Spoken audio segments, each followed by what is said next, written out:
I'm trying to speak. I'm trying to speak. But whatever I look, did you see? I'm trying to speak, but whatever I speak is actually you speaking. So I can't have my own speech anymore. That's it. The Father talks to the Son. That's our claim. If you don't understand, if you don't like the claim, that's your thing. It's not about like the claim. claim. That is the claim. The Father speaks to the Son. Okay. If my voice went inside this box, yeah.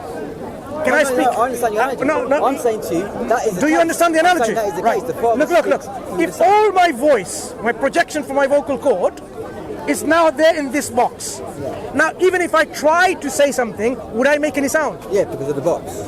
Because it's there. Yeah, so I won't be able to speak anymore. But hang on. But I won't be able to speak anymore, can I?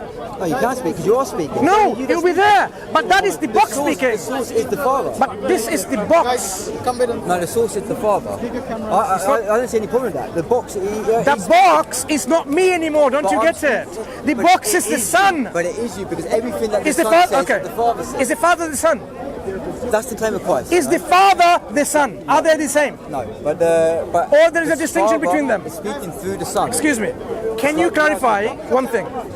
Is the Father the Son, or there is a distinction between the Father and the Son? There's a distinction, but I'm telling you that it's only everything that the Father says, everything the Son says, it comes from the Father, and it's only through the Son that the Father speaks.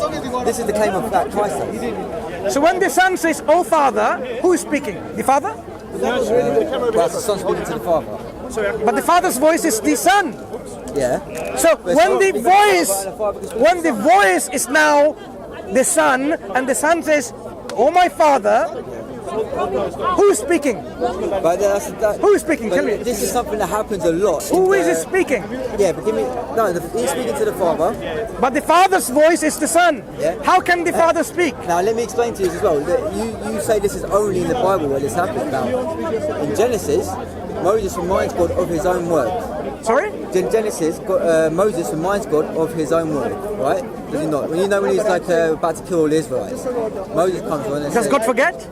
Yeah, but that's the whole point. God is showing you. So you're now believing in a book in which God forgets. Is that why God put a rainbow in the sky? He's showing you. He's not doing this. Clarify. The rainbow that God put in the sky, what's the reason for that? You need to learn to let me speak because I'm trying to clarify. Oh, I'm sorry. Clarify. Yeah. The whole thing I'm saying is the reason he's doing that, the reason why he's separating himself so you may understand him and know him. That's the only reason he's doing it. Of course God doesn't forget. Know him as what? What's that? Know him as what? Know who he is. Know him. Okay. Right. So when God puts a rainbow in the sky, what's the purpose for the rainbow? In the promise, right? What are you talking about? In what context? When there was a flood, as a promise post-flood, God made a contract, a covenant between... The promise will never happen again. Right, so... What's the rainbow for? What's that? What's the rainbow for? The promise will never happen again. Well, in the Bible, that's the promise that there won't be another flood. What is the purpose of the rainbow? A sign that there will never be a flood again. That's Try again. To the Bible. Do you want to read it again? Well, go on, tell me what it is then. The rainbow is this when God is about to destroy mankind again. He looks at the cloud and he sees this rainbow, then he gets reminded by the rainbow. God remembers when he sees the rainbow that a covenant he made. So he says, I'm not going to destroy mankind now because I made a covenant. This depicts of a God who has forgotten his covenant, his contract. That's not a God. That's not at all what he's doing. He's doing it. Excuse me? That's not a, do you want to read it? Open up. We're showing you there's distinct parts of God. There's a God and let's read the Bible. And him being stuck to his word. No, I agree with you. That's exactly who is being reminded in the text? God. Does God need reminding? Does God need reminding by a rainbow? But there's a reason he does this. He does this a lot in the Bible, talking about, like, for example, he goes, where have you been, Satan? Where have you been? Obviously he knows where he's been. He's doing it to highlight a point. And the whole point is that you can rely on his promise. Because he will not forget his promise. Which is something that is, the whole point is that he won't change his mind. What if he didn't look at the rainbow? What if he didn't look at the rainbow? Would you know? But the sign is the rainbow for us, which is why it's telling us about the rainbow. Not all rain comes with a rainbow. Do you know that? Well, yeah, but... Right. What if there is no rainbow? What if there is no rainbow? God's going to destroy mankind again? No, but the reason why he uses the word to remind is so that we can have faith in the word. That's the way he does it. You see, as you now realize, we've given you an example. You don't realise anything. I've explained to you why he does this. He does this so you can have faith and trust in the word. They will not go against his promise, which is why the Israelites can trust that they will not lose out on their inheritance. Okay. Right? Am I wrong? Okay. Why did commit? Just answer me that. Am I right or wrong? Is this something that was shown to show the Israelites that they can have faith in the promise that God made them? No, it's clearly showing. It's exactly why it was showing that they can know that God won't change his mind. It's clearly showing to the people of senses, yeah, no, I don't know. That's God has made a sign of a covenant, a sign, right?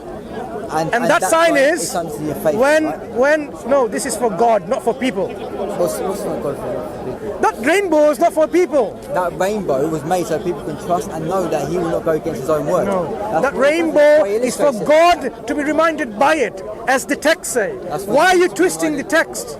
The reason it doesn't need to be reminded. You know yourself, you don't need to be reminded. But the Bible says it needs to be reminded. Because only through those signs, through those promises, you can trust. If a book told you that God is so forgetful, he needs to be reminded by a rainbow, would you say this is the description of a all-knowledgeable, all-wise God? Not the Bible. Not the Bible. Yeah. Imagine a book. Imagine I present to you. Yeah, but I'm saying that the reason he did this was to illustrate the importance of that he will not go against his own words, so you can trust in that. That's so he doesn't trust his own words. Okay. No, so we can trust in his words. The same God. Because don't forget, like when Israel said, you know, you will get this land, you will inherit this land. And Moses went to kill him. Like God was about to kill him. So Moses went back and then said, reminded God of his own promise to the Israelites. Okay. So that they can talking about reminding, let's develop this a bit further. Trust in that promise. Sure. Which, by the way, let's say this is the purpose. Why did God confuse the people when they were speaking one languages in the land of Shinar? Why? To take away from the earthly power. To take away. What were they trying to do? These people. Power to God. They were going to climb up to. And why was God concerned that he had to come down and confuse them? Because nothing would be impossible for them to do what they imagined to do. Yeah. So was God afraid in that text that these people will overthrow him from his throne? I don't know what you mean. Look, God says, look, mankind have traveled towards the east and they've settled in the land of Shinar. And they are speaking one. I get your point. Yeah. But it's important to understand the context. They're speaking the same language, and they're building tall skyscrapers. Yeah. And God says, "What? Man has settled, speaks the same language, and building tall skyscrapers, yeah, towers, going up, reaching the sky." And God then says one thing: nothing would be impossible for them to do what they are trying to do. Yeah. Do you know what they were trying to do? Well, they were trying to overthrow God from heaven. Yeah, and this is talking about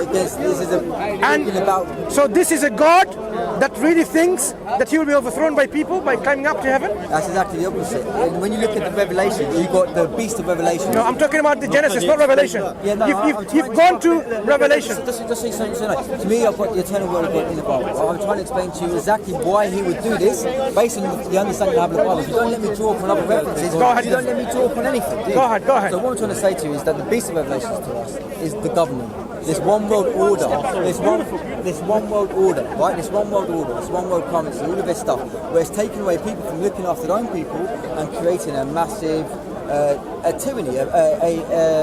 Even if you push morality onto people, it's a tyranny. So the idea of God wanting to separate the nations is so that people could not only look after their own people and not have moral tyranny, but that He will be able to lead these people separately and in this more of a right wing viewpoint. You know what I mean? It's in the wilderness. What was wrong in speaking the same language? Well, that's exactly it. Because when you speak different languages, you create different identities. Now, what was wrong for them to speak the same language? Why was God so concerned that he had to confuse their language? Because they were becoming tyrants. Becoming what? Becoming tyrants. The idea of everybody speaking the same language creates an identity. That means that you have one government. And as soon as you have such a big government, you start having tyranny. You start having. If you speak the same language, you have one government. Look at the British Empire, right? Look at the British Empire. If you speak the same language, you have one government. Yeah. Where do you draw this from? We're building a massive tower. Okay, how many languages do you speak in England, and how many governments are there? That tower is already moving towards. Okay, in England, how many languages do we speak? Yeah, but that one tower. Slow down. One language, yeah. How many languages do we speak in England? One language. No, not one language.